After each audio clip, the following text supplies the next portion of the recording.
स्वतंत्रता का अर्थ है अपने तंत्र में, अपनी व्यवस्था में जीना। हमें सोचना होगा, क्या हमारे पास अपना तंत्र है? हमारे संविधान से लेकर कानून तक अंग्रेजों के इन्फ्लुएंस में आज भी है।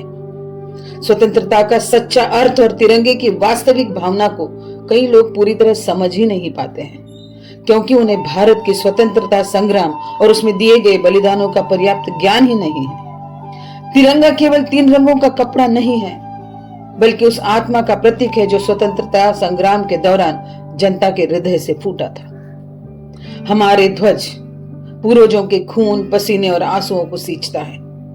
जब देश की परिस्थितियां और तिरंगे में निहित संस्थापकों के सपने तथा जनता की आकांक्षाएं एक सुर में गूंजती है, तब तिरंगा वास्तव में जीवंत हो उठता है। लेकिन जब यह तालमेल टूटता है तो इसका प्रभाव भी फीका पड़ जाता है।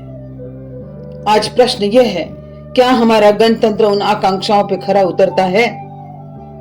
उत्तर शायद हाँ भी है और नहीं भी है।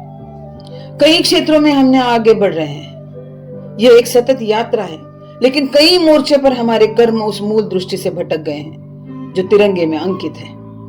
दुर्भाग्य से तिरंगे का सम्मान अब कई बार केवल सतही देशभक्ति तक सीमित हो गया है। मशीन से बने या चाइना से इंपोर्ट झंडे मात्र फोटो खिंचवाने के अवसर और मूल्यों से कटे हुए आयोजन की गहरी गरिमा को कम कर देती है। असली देशभक्ति केवल दिखावे में नहीं, बल्कि उन आदर्शों को जीने में है जिसके लिए यह ध्वज फहराता है।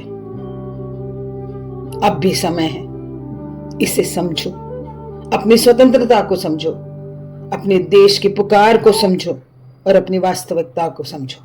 जय हिंद।